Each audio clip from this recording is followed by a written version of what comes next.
ณการนานมีวัดวังสิงห์คำอำเภอเมืองเชียงใหม่แห่งนี้และนาญาติโยมน้องพี่สามัคคีรวมทานร่วมทุนวัดวังสิงห์คำรู้กันทั่วคอนพระครูวิสิตศรีลาภรณ์เทศสอนให้พรเกื้อกูลเจ้าคณะตำบลป่าแดดหน่อเนื้อนาบุญเจริญพรญาติโยมคุณร่วมบุญร่วมแรงศรัทธาพระเจ้าทันใจคู่วัดวังสิงห์คำบารมีเลิศล้ำญาติโยมเลื่อมใสบูชาครูบาเจ้าศรีวิชัยให้พรมวลมิตรสิทธาพระประจำวันเกิดเสริมดวงชะตาให้อาหารปลาหน้าวัดสุขใจเชิญร่วมบุญส่งน้ำพระธาตุน้อมใจอภิวาทขอบุญสุขใจสุขกายไหว้พระขอพรองค์พระเจ้าทันใจหลวงพ่อประเสริฐเจริญพรอวยชัยให้ท่านสุขใจทั่วกัน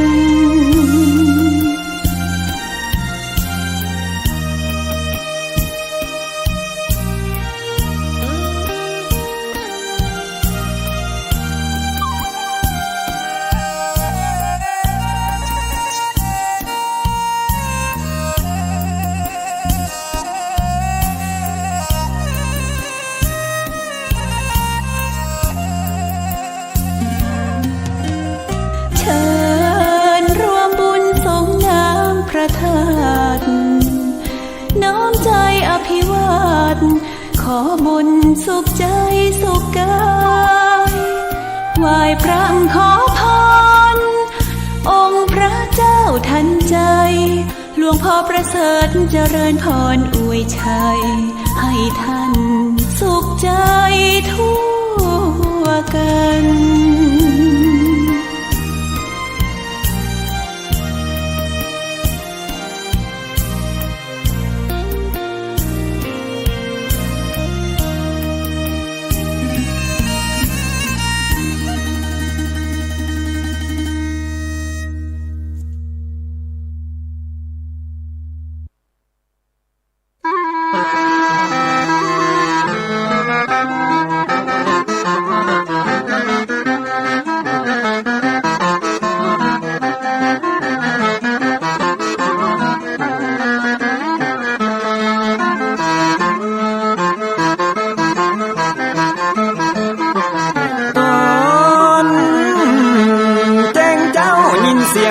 ขันก่อนพี่ตะวันจะขึ้นขอบฟ้า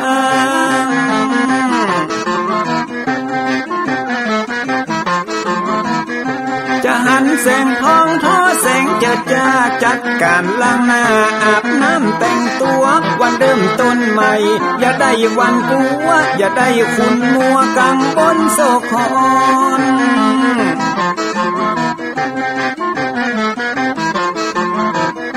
อย่าเอาน้ำขุ่นมาขังคอนอย่าเอาน้ำฮ้อนมาลวงหัวใจฮ้อนอ้วมอารมณ์ขุ่นคองมาตอนฮับวันใหม่นี้น้องของได้น้อมเอานำทำคำสอนของพระชินวรประเสริฐเลิศล้ำ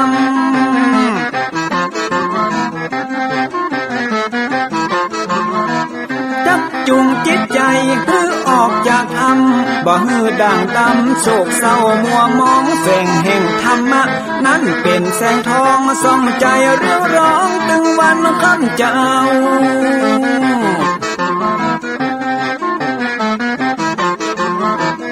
เอาศีลมานำเอาธรรมมาเฝ้าเพื่อจิตใจเฮาจุงเย็นฝ่าฟันทุกเห็นต่อไปหน้า จะบ่ไหวหวันแต่เนิ่นเชิญพี่น้องมาฟังรายการธรรมะเบิกบานตอน6 โมงเจ้า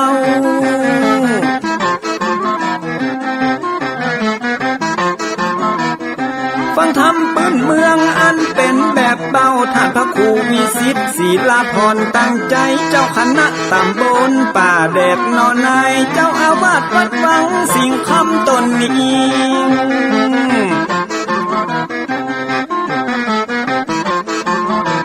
อนุรักษ์ของเก่าล้านนาก่อนกี่คือลูกหลานเฮาตีเกิดมาด้วยกันรักษาของดีเก่าเกลือได้อยู่กู้ถิ่นล้านนาฟังทำแล้วของแผ่วจิตใจเหมือนป่าอยู่ในนาทีนั้นน้ำ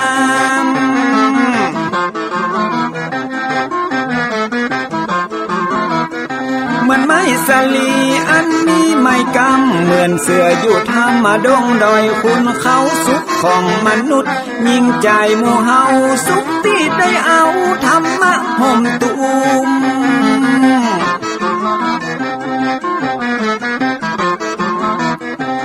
ใจคนใดมีธรรมห่อหุ้มใจคนนั้นจุ่ม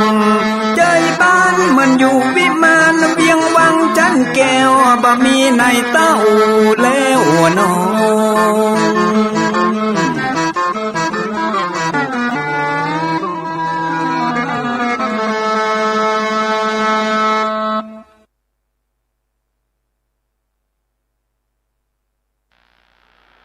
ขอยกมือ10 นิ้วกราบนบนอบน้อมอย่างพระติรัตนะแก้วเจ้าตั้ง3 ประการอันมีพระพุทธเจ้าพระสัทธรรมเจ้าพระสังฆเจ้าอันเป็นสรณะที่เปิ่งที่เคารพนับถืออันสูงสุดในชีวิตกราบคารวะแตบไตไวสาปุญญาปารมีธรรมที่ปรึกษาเจ้าคณะภาค7พระเดชพระคุณหลวงพ่อท่านเจ้าคุณพระเทพโกศล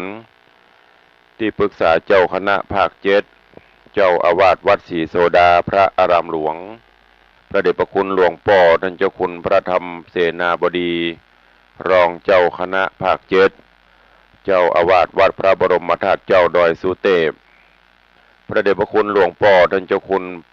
เจ้าคณะจังหวัดเชียงใหม่พระเดชพระคุณหลวงพ่อท่านเจ้าคุณพระราชสิงหวรมุนีรองเจ้าคณะจังหวัดเชียงใหม่เจ้าอาวาสวัดพระสิงห์วรมหาวิหารจังหวัดเชียงใหม่ตลอดจนพระมหาเถรานุเถระเจ้าคณะพระสังฆาธิการภิกขุสงฆ์สามเณรจุตนจุองค์ด้วยความเคารพเจริญสุขเจริญปอนปอกไม่ออกสถานบุญสันนิบันตันเข้าจุหนุ่มเท่าใจยิงวันนี้ก็ขอน้อมต้อนรับทุกท่านเข้าสู่รายการมรดกธรรมกำเมืองทางสถานีวิทยุกระจายเสียงพระพุทธศาสนาแห่งชาติและสังคมคลื่นเพื่อการศึกษาพระพุทธศาสนาและวัฒนธรรมออกอากาศที่สถานีวิทยุวัดฝ่ายหินตำบลสุเทพอำเภอเมืองจังหวัดเชียงใหม่ในระบบคลื่นความถี่ FM 104.50 เมกะเฮิรตซ์สถานีวิทยุวัดหนองกายตำบลสันปะยางอำเภอแม่แตงจังหวัดเชียงใหม่ออกอากาศในระบบคลื่นความถี่ FM 99.75 เมกะเฮิรตซ์สถานีวิทยุ CM77 วิทยุอินเทอร์เน็ตล้านนาออกอากาศในระบบคลื่นความถี่ FM 97.5 เมกะเฮิรตซ์สถานีวิทยุพระพุทธศาสนาจังหวัดเชียงรายออกอากาศในระบบคลื่นความถี่ FM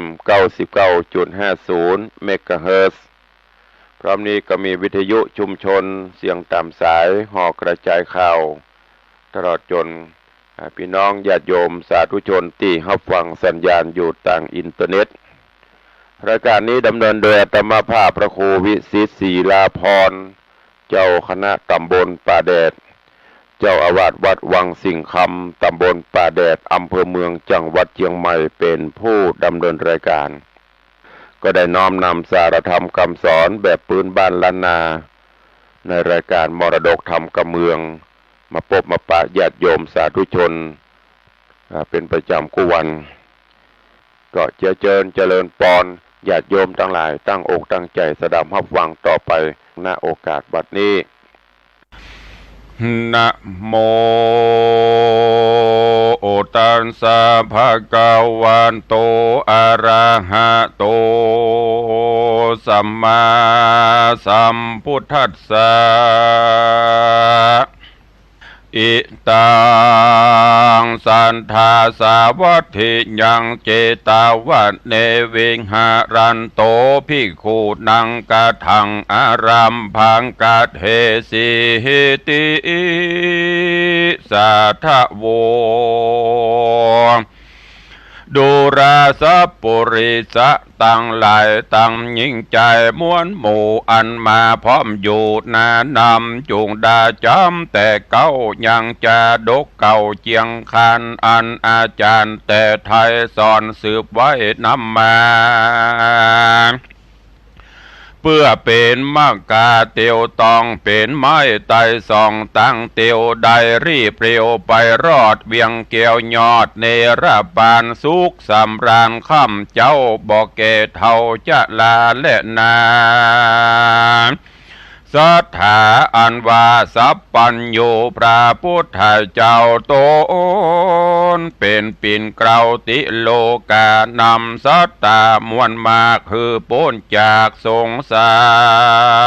รพงสามปราณยังจอดในอารามยอดชื่อเจตวันนะอารามอันรุ่งเรืองงามบ่อพรอยู่นอกบ่อนเมืองสาวัตถียะถาและเมยายามใดดังอันตะตาน้อยกาดละนันเล่าอันว่าเจ้าเพียงโคตั้งหลายอันนั่งใหญ่ม้วนหมู่พร้อมนาอยู่โรงธรรมต่างไขกำตันต่อออกปากร่อจอมการตามได้หันและหูฟังคนอื่นอูจำมาว่าอาวุโสดุราตันตั้งหลายเฮ้ยทวนนาอันมาอยู่ท่าฟังธรรมอันว่าพระองค์คำปิ่นเกลาคือพระพุทธเจ้าเรารามีพระญามากกว้างไพบ่ออ่างเตรียมตันพระย่อมไข่ปันกล่าวแก่หือแจงแน่หันใส่ตั้งคนไก่และไก่ตั้งเตปะทายนอปายโบนยักษ์ภัยโสนอาจกราตังเจ้าฟ้าผาปุรีอาจารย์ดีนักปราชญ์ผู้ฉลาดลวงลายได้ผ่านภายมาไกลโนบน้อมไว้ทำปัญหามีนำนาหลายแหล่พระย่อมแก่สับปันฮือได้หูหันแจงที่สุดเสียงที่สังกาพระมีพระญามากกว้างไผบ่อ่างเตรียมตันแต่และนาอาถาสัทธาในกาลนั้นใส่พระติไวจินนมานพงสามรานยังย่อนอยู่ในบ่อนกันทางกุดีโสตัญญาณมีเป่งปล่อยได้ยินถอยกำจางแห่งภิกขุสังฆานุมท้าเอาพงต้านเล่าจ่าไข่พงป้าใส่ตอบทองอยู่ในห้องโรงธรรมพระองค์คำหานเหตุจักวันเตสนาจิงเสด็จลีลา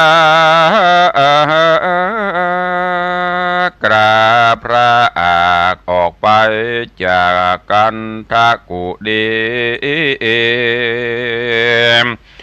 ดังละจะเสตัวองค์อาจยกย้ายบาทลีลาจากกูหาทำแก้วเพื่อละแอวดงพรายการพระเสด็จไปจุจอดถึงศาลายอดตรงธรรมพระองค์คำตนซักสวาดกอดนั่งลงเหนืออาสนายามนั้นภิกขุสังฆาหนุ่มเทาหันพระเป็นเจ้าสัพปัญโยเสด็จมาจูบ่อจ้าพากดตอนนาสัพปันกอมปากันขับใบครวนทบไว้สามโหนแล้วหาปากตนจุผู้เต้านั่งดักอยู่ได้พระบุญภายตนผ่านแพ้วเล่งพอควายแล้วโรงธรรมหันภิกขุนานำมวลหมู่นั่งดักนิมอยู่ดูงามพระจริงธรรมดูเล่าโดยบทบาทเก้ากำจาว่าภิกขเวดูลาภิกขุต่างหลายเฮ้ยมวลหมู่อันบาทนั่งอยู่ใหญ่ต้านตั้งหลายใหญ่น้อยได้ไขต่อถอยสังจาหันเฮามาอยู่ไกลลวดอย่างไว้กลางโหนหาปากตนจุผู้บอกกล่าวอูยาวไปนั่นจาตีนั่นนาเจ้าภิกขุตนองค์อาจจบฉลาดด้วยโบหารกอดนมัสการก้มเกล้าบอกพระเป็นเจ้าตามมีพระมุนียอดซอยจริงตอบถอยไขจาว่าภิกขเวดุราภิกขุตั้งหลายเฮามีพระญาภายแผ่กว้างไผ่บ่อ้างเตรียมตันบ่ใจปัจจุบันแต่กี่คือบ่ใจจัดนี้บัดเดียวเมื่อเฮาเดียวโลกว่าอ้างพงก่อสร้างปารมีหลายแสนปีเป็นขนาดเฮาจบฉลาดเหลือคนมีพญาตนแจ้งส่องหูจุห้องปริศนา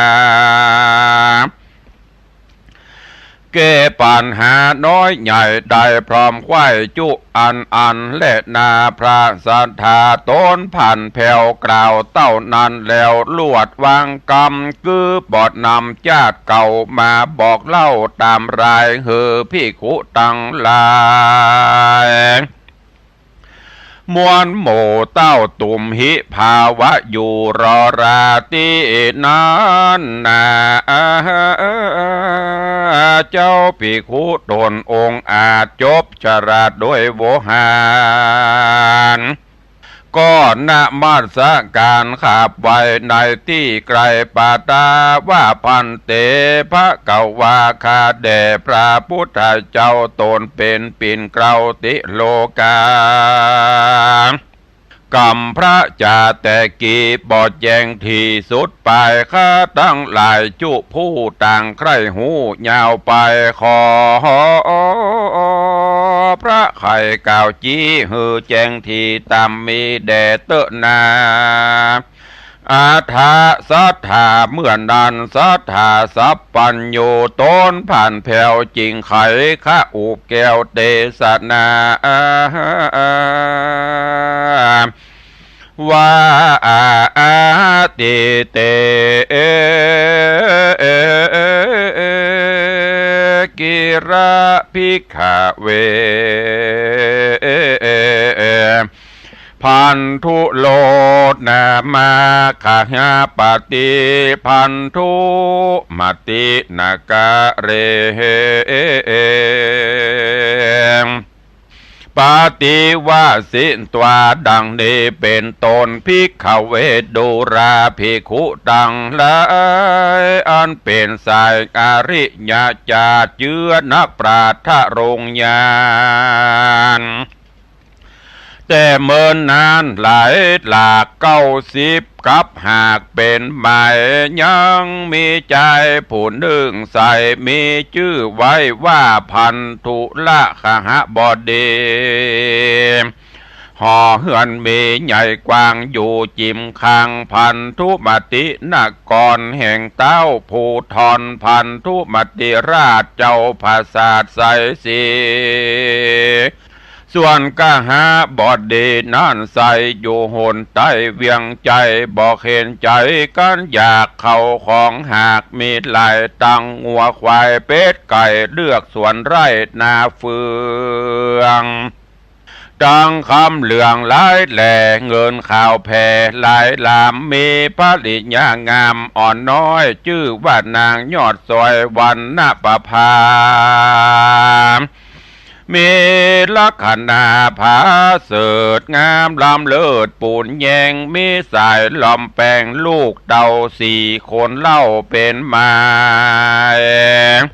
ย่อมเป็นใจเสียงควายคนเก้าได้6 ปีล่ำดับดีที่ถอยคนสุดซอยปีปลายอนตะลายน้อยใหญ่บ่มาไกลเบียนเคว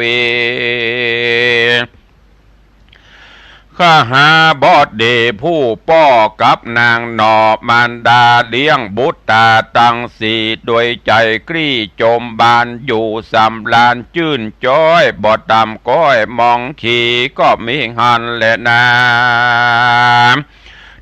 ตาน้อยกาลานอนใส่หนอพระที่ไวทัศโปนเกิดอยู่บนจันฟ้าโค้งแหล่งลาตุสิดาเหิงเมินมาแต่ใส่400 ปีที่ควายเติงตาลนอขุนทำตนวิเศษหันเก้าเหตุสัญญาคือที่ปะมาลาดอกไม้อันเกยใจเดิมอ่อนกลิ่นเกสรรสเร้าหอมตัวเต้าเอาใจบัดนี้วันนะไวหิวโมยคันทะแสงสวยหายโหนเครื่องประดับโตโอโอนหลายสิ่งวันนะยิ่งเดิมมาบัดนี้นะมนเศร้าบ่เหมือนเก่าเดิมอ่อนติบพระอาพรดูหลากดัวพอแล้วหากดูมองเหือไหลนองพดออกมาไปนอกตัวตนนอตัดสัมปนตนองอาจก็หูขวาดสัญญาว่าจักใดกล้ากราดกร้อยจากผาศาสตร์ซอยเจียงคานตามบุญสมปานแต่งใจหรือกำถอยไรป่าไปบทนานเต้าใดแต่ใส่หนอพระที่ไวบุญภายก็จุติตายกราภาคจากภาษาตุสิดาวิบากปามาลุ่มฝ่าโลงสู่นาเมืองโคนได้เอาโตนมาเกิดนายต้องนางผู้พาเสดวันนะปะพาเป็นพระดิญาฮักขอดแห่งพันธุยอดข้าหบอดเด10 เดือนเดครบควายนางก็พาสูตรได้บุตรตามีลักษณะพาเสดงามลำเลิศเปิงแปงป้อแม่แฝงอยู่เฝ้าทุกค่ำเจ้าเอาใจเถิงวันใจมารอดก็ใส่ชื่อยอดบุตรตาว่าเจ้าน้อยอ่อนจันตะกุมารเป็นน้ำขานบอกเหตุว่าเจ้าน้อยเนตรบุญเมพาสุตาดิวันเดพร้อมพร่ำขึ้น15 ค่ำเดือนเพ็งพระจันทร์เล็งใสส่องแจงไขว้ห้องราชธานี เจ้าบุญมีอ่อนน้อยเป็นน้องซอยสูดไปคือเป็นลูกใจทวนหาแห่งนางนอดลาวันนประภาตั้งสองขาพ่อแม่หักลูกนักแก่เหลือใจคัดสีใครปอนเขาทุกคำเจ้ารุมราตั้งพาตาผู้ปี้พร้อมตั้งสี่คำใจมาเวทใหญ่บ่อพรากที่เจ้าหากติดวันปีเดือนวันปันรอดหนอเจ้ายอดมุเนก็จำเริญเดจะใจบ่หูเมื่อยไข่หนาวในหูจะไข่กล่าวอ้างหูเตียวย่างไปมาก็มีหันและนาตาโตโอปัฏฐานยะแรกแต่นั่นไปนาบ่เนิ่นจ้าเหิงนานดอโปธิญาณขึ้นใหญ่อายุใด7 ปีนางบุญมีแม่เจ้าคือนางหนุ่มเดาวันนะปะพาก็มามีโรกาหลายลูกมาต้องถูกในตนนางเรโรนไม้มาดย้อนผาญาติเบียนขวีข้าหะบอดีผู้ใหญ่ก็เอาไม้เววาเหตุปิญาฮักขอดยังนางยอดเมียแปงเฝ้าเล็งแยงจิมคางบ่อนี้ห่างวังลาการโคนจะหือหูว่าหมอยาดีอยู่แดนใดบอกว่าไก่และไก่กวานตีนใส่นำมาจุ้มบ่อยาจุผู้ต่างอวดอูยายำแต่งขันคำตั้งไว้ตกยาใส่ตามรายว่าเปียที่จักหายเสียงขอดเมื่อ3 วันรอดเติงมาพ้องก็มาใจกาถาเสกเป่า7 แหกเหล่าโดยไปพ้องหื้อสุ่มไฟต้มน้ำใส่ยาพร้อมพร่ำผสมว่าเป็นยาดมแต่เก่าหลายเจนหมอเท่าเดิมอ่อนเปียที่จักถอนบ่จ้าบ่ลำกว่า7 วันพ้องพงหันต่อหน้าก็ขามตาอาสาว่าเกยยามาหลายแหล่นับบ่แปดดีลีเครื่องยามีหลายสิ่งย่อมกล้ายิ่งจุอันค่าบ่ตันแต่งไว้โมดเสียงไข้วันวา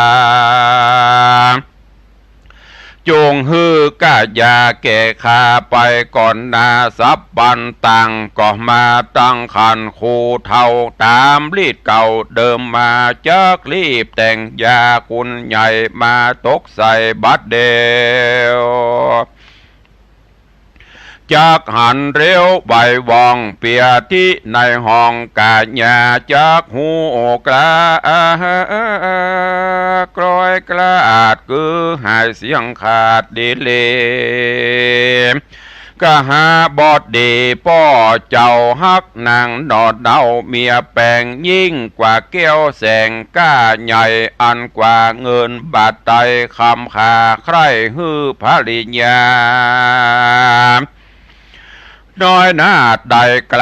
าดอนตารายกันหมอตั้งลา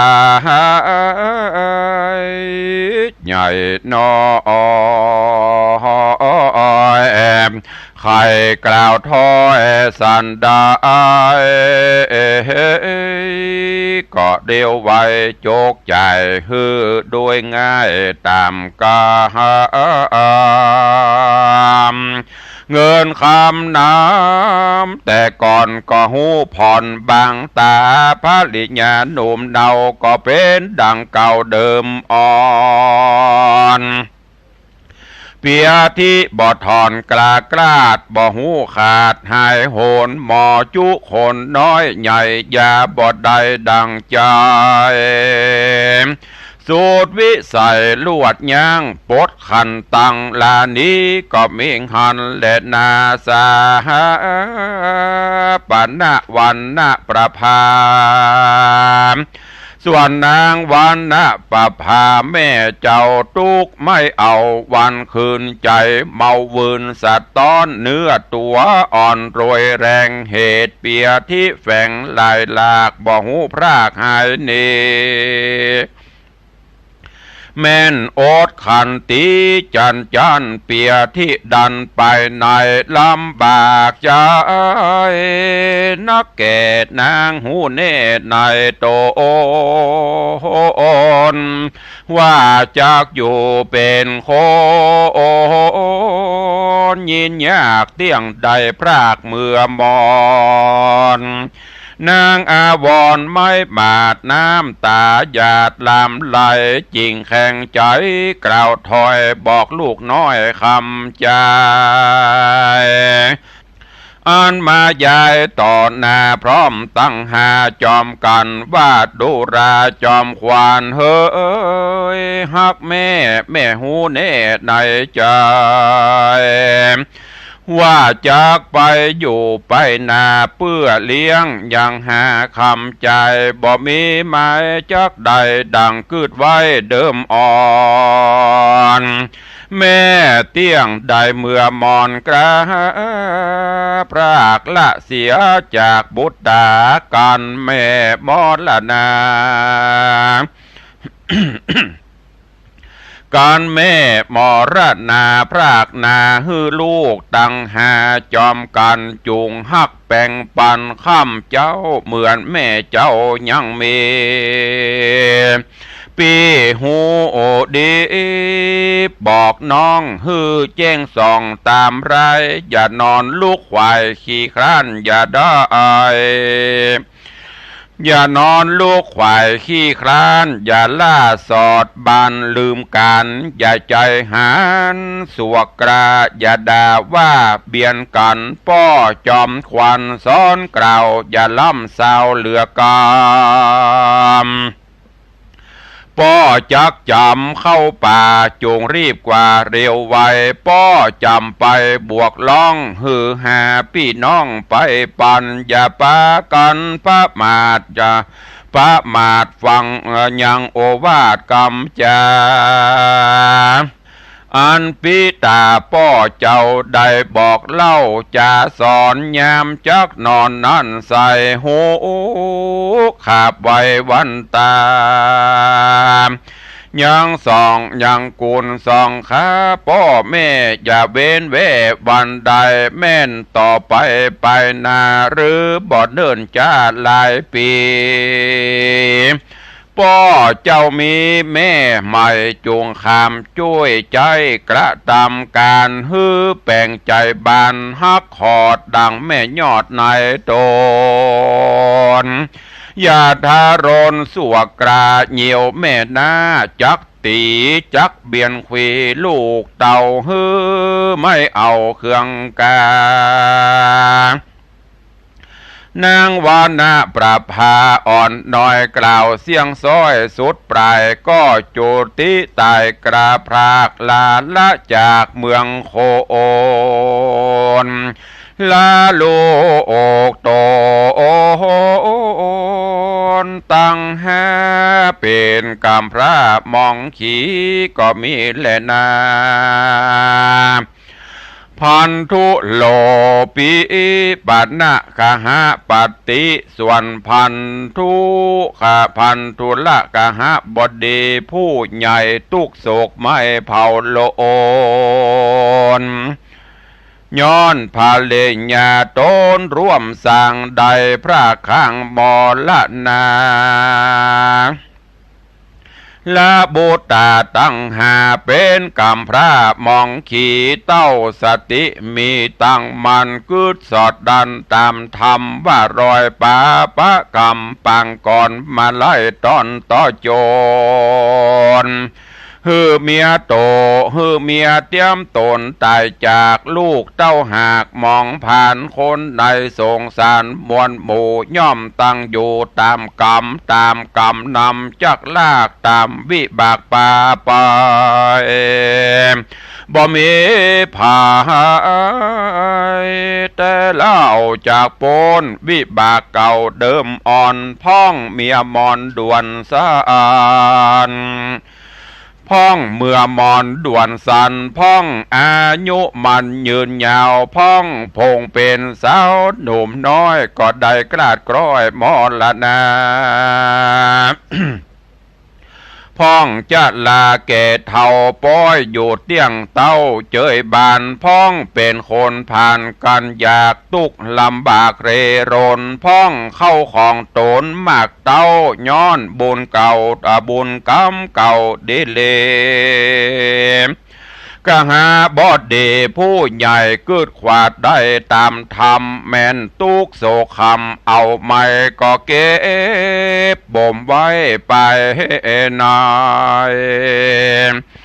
แปลงจิตแปลงใจเหือมันบ่ไว้วันเววาลวดดังดาเลิกซากตามเก่ารากโบราณคือส่งสะการเมียแก้วตามรีดลวงแล้วเดิมอ่อนก็มีวานนั้นแหละนาตาโตปะลังทัดนั่นไปเป็นเก้าพันธุละเจ้ากะหะบดดีอันพระลิญาดับอินทรีย์ตายจากละทุกลำบากตกตนเป็นกังวลคำเจ้าได้แต่งเขาอาหารตั้งของหวานเสื้อผ้าเลี้ยงลูก5คำใจกะตั้งการตั้งหลายน้อยใหญ่ตั้งการในให้ในนาการเกหาปัดกวาดล้างถ้วยถาดองค์ให้ตั้งสุมไฟนึ่งข้าวตกแต่งเหล้าอาหารกิจการมวลหมู่ตกค่อนอยู่ในตนลูก5คนนั้นไซหากช่วยได้เป็นอันเหตุลูกจอมขวัญปี97 ปีเล่าเติงมาส่วนบูตาน้องซอยหนอพระยอดซอยบุญมีได้2 ปีเป็นแกวนพงเต้นเล่นไปมาล้างเตื้อถามหาแต่แม่ให้พัดแผ่เดโรนปี4โคนเวทไกลพ้องร้องไห้ห้องไห้โดยป่าพ้องก็มาจะไข่ลมเล่าว่าแม่เจ้าหนอเราโอรามได้ไกลกลาย้ายบาทไปเอวกาดแดนไกลเพื่อเอาครัวในแผ่นผ้าตั้งเครื่องงาอลังการเข้าหนุ่มบานหลายสิ่งราษยิงหลายอันมายื่นป่านน้องเนาแม่เป็นเจ้ายังไปตันมาขอสายตาน้องละอาโอดอยู่ท่ารอราส่วนปีตาป้อเจ้าหันลูกเดามองผ่านใจลวดบ่บานจื้ออื่นจ้อยตุกจ่องห้อยไปหน่อยเจ้าแปลงใจตั้งมันโอดเงื่อนกันตามรายจุแหล่งไงข้ามเจ้าโอดเลี้ยงลูกเต่าใส่ใจแต่นั่นไปหน้าเมื่อเนิ่นจ้า3 ปีกะหะบดีผู้ใหญ่ก็กึดควายขะนิ่งมาว่าลูกเฮาลานักแก่บ่มีแม่รุมรายามไปนาและให้ละลูกไว้ไปหลังบ่หูสั่งสักสิ่งใดแต่เต้นวิ่งไปมากับตะกันตาละกาเจ้าบานบ่หูยานโอนตารายเข้าของลายละไว้บ่มีไผอยู่ใกล้แน่กัน โจรมาหันจวบใส่ย่อมลักใดตามใจย้อนบ่มีภัยสักผู้จักได้หูและหันเหตุลูกปากันแอวเล่นวีดวิ่งเต้นไกลตากวันสะแหวงหาสอดซ้อยเอาแม่ใหม่มาหาแตนตีเอียงจักไม้แขวนลำบากช่วยอุปถากรุมรามปฏิบัติเก่งหาพ่อเฝ้าเลี้ยงลูกเต่าตัวไปกิจการใดน้อยใหญ่ใดช่วยใจแต้นมือช่วยโยบถือปัดกวาดเฮือนสะอาดงามดีช่วยคัดสีลูกเต่าดาแต่งเขาอาหารยามเฮากะทำการหิวหอดได้มาย่างจอดเศร้าแหลงยามกินแกงบ่มีจอนตุกย่อมซ้อนตัวมายามเป็นโรกาเมื่อยไข้เมียบ่อยู่ไกลปอดปัวเป็นตุกตัวแต่เล่ากำก่อนเก่าโบราณสืบมานานกล่าวแก่หากแม่นแต่ดีลีขหบดีผู้ใหญ่มองมนไม่เครื่องกาพิจารณาซ้อนสองลายบทบาทห้องความในก็มีวานนั้นและนามนิติตังขีญาสังวันนาวิเศษจาห้องเหตุสุวรรณะเปะคำผูกเก้าจาดกเล่าเหมือนลายปางเมื่อใจแก่ข้าวกึดควายน้าวเอาสาวเรื่องยังยาวไปนาโอ้ใจท่าดาฟังดูราสัมปุริสะตังลายผู้คงควายไข่พรากหือพ้นจากสงสารจริงได้หือตานใส่บาทบ่ละขาดเสียสินยังจินใจจอดบ่ละตอดภาวนาปากันมาม้วนหมู่พร้อมน่าอยู่ฟังธรรมจุงดาจำติดต่อตามบาทคอบาลีว่าตาโตโอโหปะลังดังนี้เป็นตนบัดนี้แดเตอะตะโตปะลังทัดนั่นไปนาบ่อนเนิ่นจ้าดีลีพันธุละกะหะบดีผู้ใหญ่ป้อนอพระที่ไวบุญควางก็นำเอานางอ่อนหน่อยงามชื่นจอยชื่อกาละวันนา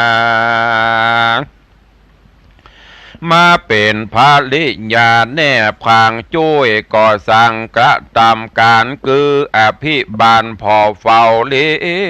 ยงลูกเต่าคำใจตั้งกิจการลายมวลหมู่อันมีอยู่เก่งหาส่วนว่านางกาละวันนาน้อยนาอาจวันนะพิลาดขิงหมายจบการไหลจุดันบ่ขี้คร้านเอ็นยานกิจการน้อยใหญ่กระทำได้เร็วปันจุขึ้นวันค่ำเจ้าปฏิบัติเฝ้ารุมรายังบุตตาตั้งหาพร้อมทวนนาเสมอกันยามไข่ปันกล่าวท้อฟังชื่ออื่นจอยบ่อนใหญ่หน้าบ้านใสยิ้มย้ายบ่ปากให้ใจจางแม่นว่านางนอดลาจักเป็นแม่นามาลุนก็หวังเป็นกุลพระเสดบ่อพละเกิดยาวไปข้าเป็นพละเกิดยาวไปข้านิ่งในอ้วงหอยดังลูกน้อยในตนดังคือดัง5 คนพี่น้องเกิดจากต้องนางมาส่วนบุตตาตั้ง5ก็ฮักแม่หน้าเหลือลาย แม่นแม่โตนตาพระอาคอองตุกโศกต้องมองผ่านมาเมินนานแต่ใส่ได้แม่ใหม่มาแตนหูไม้แขวนบอดน้อยหายต่ำก้อยเป็นโหนใจเมาบนไหววันก็หูตังมันดีมาถึงเวลาค่ำเจ้าก็ได้กินข้าวอาหารตังของหวานลูกใหม่แม่นาดาไวจุอันก็มีหันและนาตาโตปัฏฐานยะเมินแต่นั้นไปนะนางแม่นากาละวันดาก็มีโบตาลูกเต่าสองคนเล่าจอมกันมันหักลูกมันล้ำกว่าลวดให้หน้ายังหาคำใจจูแรงไงคำเจ้ามันขันนิ่งเล่าในใจว่ามีเข้าของใดม้วนหมู่อันมีอยู่เกหาของนันเล่าเป็นของแม่เก่าจุปการ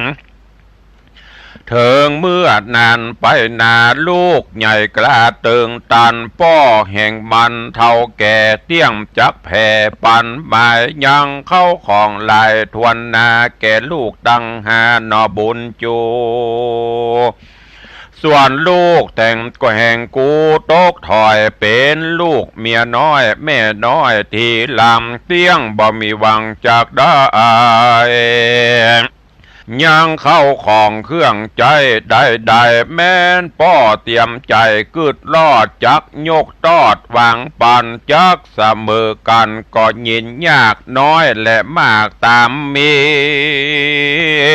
ลูกเมียหัวตีนั้นเล่าเตี้ยงได้มากเต้าเหลือลายลูกเมียปลายได้หน่อยบ่สมไฟหอยดีลีนางกาลีแม่นาโลภะกราเมาบนพอ5 คนพี่น้องดังนามเสียบต้องหัวใจเกยจ่าขายอ้วนอ่อนตั้งแต่ก่อนเมินมาก็ไข่จ๋าแจ้งด่าโดยกำหยาบจ้าสามานหน้าตาบานยิ้มย้อยกลายเป็นยักษ์หายผีมานกิจการน้อยใหญ่บ่ใส่ใจดังอ่อนตั้งตีนอนเสือศาสตร์ละเฮียห้าละเลียดลาดใหญ่ถ้วยจานหายบ่อล่างเหี้ยฮื้อแตกบางเพตาแล้วเส้งจ้าบอกป้อเป็นกรรมสอหลวงพรางว่าลูกแห่งนางแม่เก้าตังหาหนอดเนาคำใจยามปีพายกล้าพรากออกไปจากเกหาย่อมปากันแล่นเล่นหกวิ่งเต้นในเฮื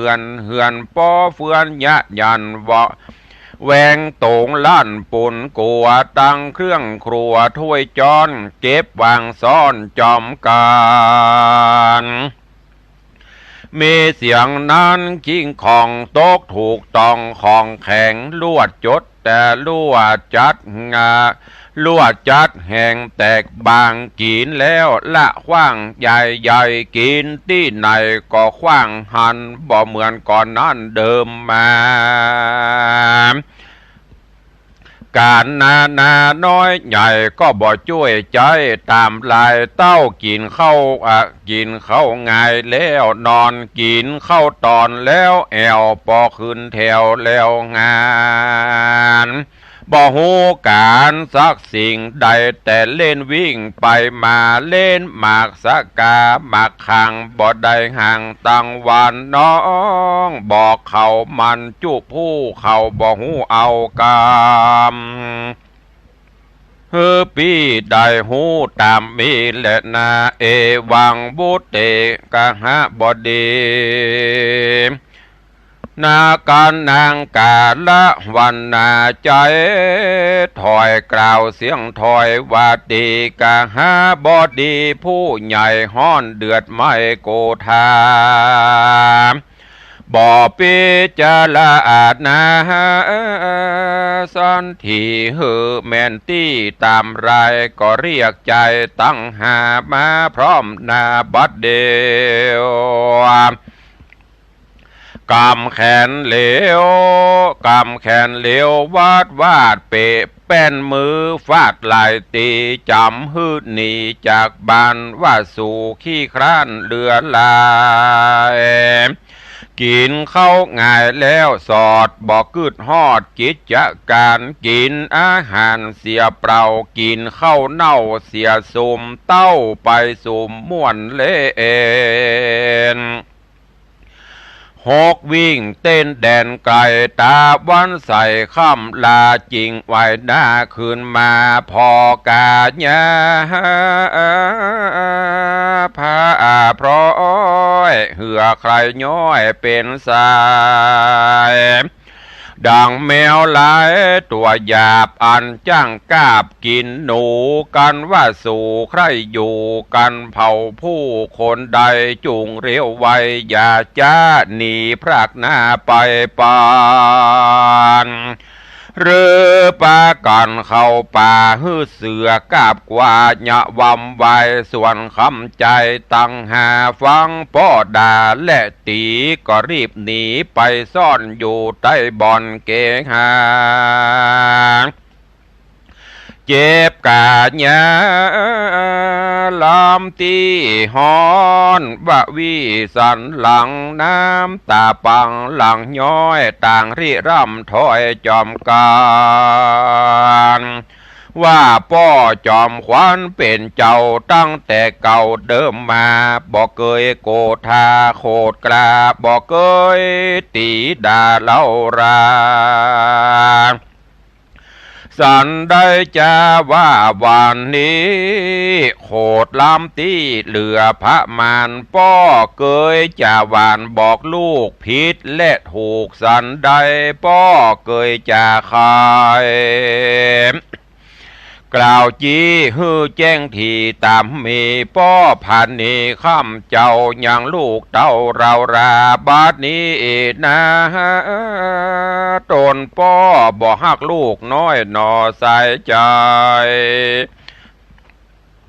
ครับจำลูกไปสู่ป่าฮือความน่าบำบายกิจการหลายน้อยใหญ่เฮาได้ช่วยใจจุอัน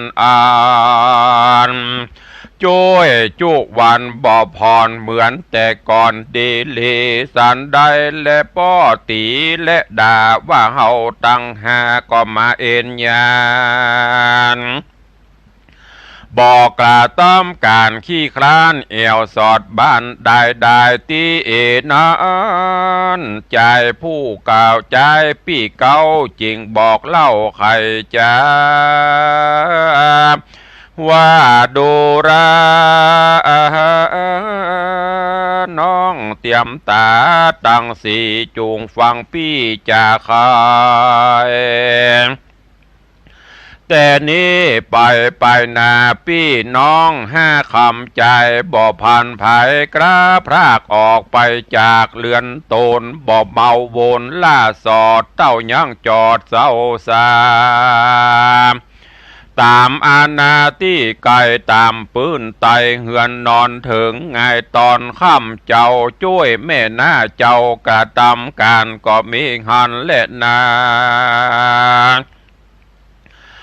ตาโตปัลลังทัดแต่นั้นไปนาบ่อเนินจ่าเหิงนานนางผีมานแม่นาหันยังหาคำใจบ่พันภายหนีพรากออกไปจากเกงหาการนาดหนาน้อยใหญ่หับขามใจจุอันใจแห่งมันต่ำต้อยบ่ชื่นจ้อยยินดีบ่ผ่านเนสักกากเต้าจังมากนานาม บอกกลัวกำบาปหายจักตอบสายไปลุนบ่ฮ้อบ่หูบุญและบาปย้อนใจมันหยาบปาลาโลภะตัณหามืดบอดบ่เกิดรอดตั้งไว้มันจีจ้องบอกห้าใจพี่น้องว่าสู่จุงอยู่สู่อยู่ห้องเกหาเสียเวลาปางเป่าเถิงคาบเขาแรงไงกินแต่แกงผักไม้จีนป่าบ่ได้เกยหานสังบ่ปากันเตียวต้องไปสู่บวกล่องนองปลาสะแวงหาเสาะไส้ยังป่าน้อยใหญ่กินลามเอามายำลาบสากินพร้อมนาจอมกันบ่หันบ่ใดยังปลาน้อยใหญ่ตั้งหลายกบขาดลายกุ้งนิวอันแล่นสอดเสียวในหนองอึ่งตัวปองจ้างห้องหือเก็บใส่ของน้ำมาตั้งหอยนาหน่อยใหญ่เหอเก็บมาควายตามรายสลีคำใจตั้งหาฟังแม่หน้าไข่ปันต่างปากันกระพรากออกไปจากเฮือนโตนรีบเตโอโหไว้ว่องไปสู่บวกล่องนองปลาสะแวงหาเสาะไซยังป่าน้อยใหญ่ตามกรรมได้แล้วนำมาสู่ยังที่อยู่เก่งหาตกแต่งดาลาบสาตามเม็ดหน้าไข่ปันไปตั้งวันจะใจบอกขาดได้วันใดกันวันไหนหาใดยังป่าน้อยใหญ่ลวงลายนางผีพรายแม่นามีสีหน้าเจยบานจากรรมจาหวานอ่อนอ้อยฟังชื่นจ้อยวอนหูว่าสายบุญจูเฮ้ยลูกตาเอาแม่ได้ด่าเข้าอ้างหานตังของกินหวานหลายสิ่งหลายสะยิ่งหลายอันจุงปากันอาบน้ำคัดเสียงซ้ำกัญญาแล้วรีบมากินเขากับพ่อเจ้าใส่ใจกันวันใดบ่ใดยังป่าน้อยใหญ่มาเหือนใจมันเฟือนโคตรกล้าพอใบหน้าปานผีใครว่าตีจะถอยจมแจ้งป้อยนาว่าสูออกเกหาแต่เจ้าไปเสียหอเขาได้ปูปาลาใหญ่น้อยบอดติดห้อยมือมาเป็นดังมาขี้คลานนอนอยู่บ้านเสียโซยามเข้าดงดันป่าเต้าเล่นกว่าจอมหลังบอกกึดหวังเสาะไซยังซัดน้อยใหญ่กวางทลายสู่เต้าหมายไปเล่นหกวิ่งเต้นแดนไกลตาวันใสค่ำลาจริงไว้หน้าขึ้นมาพอกาญาตาหน้าดังพีป่าเล่นลายสู่อย่าหมายจักได้กินอิ่มใสยามแรงของขั้วแกงเจ้าปิงบอกข้างหิ่งอันได้เขาไหนหายบอกเคินเสียงแต่เนิ่นยามตอนสู้จุงไปนอนใต้ล่างที่จีมคางหมูหมานางปาลาแม่นาจมแจ้งดาลายพระการหากุมารพี่น้องทุกทางต้องหัวใจบ่จาไข่ตอบท้อยเต้าน้ำตาย้อยปังลงก็มีวานนั้นแหละนา เนธิตาขีญาสังวันนาวิเศษจาห้องเหตุยังนางยังสุวรรณะแปะคำผูกทวนสองตอนหนึ่งก็บังโคมสมเรศเดชกับญาติโยมท่านสาธุชนทั้งหลายวันนี้ขอความสุขสวัสดีจงบังเกิดมีกับญาติโยมศรัทธาทุกท่านอยู่เย็นเป็นสุขจุ่มเนื้อเย็นใจขอให้มีสุขภาพพลานามัยสมบูรณ์แข็งแรงเหมือนกันจุตนจุองค์จุผู้จุโคนยัตตาโลธรรมาวัฏันติอายุวโนสุขังปะลัง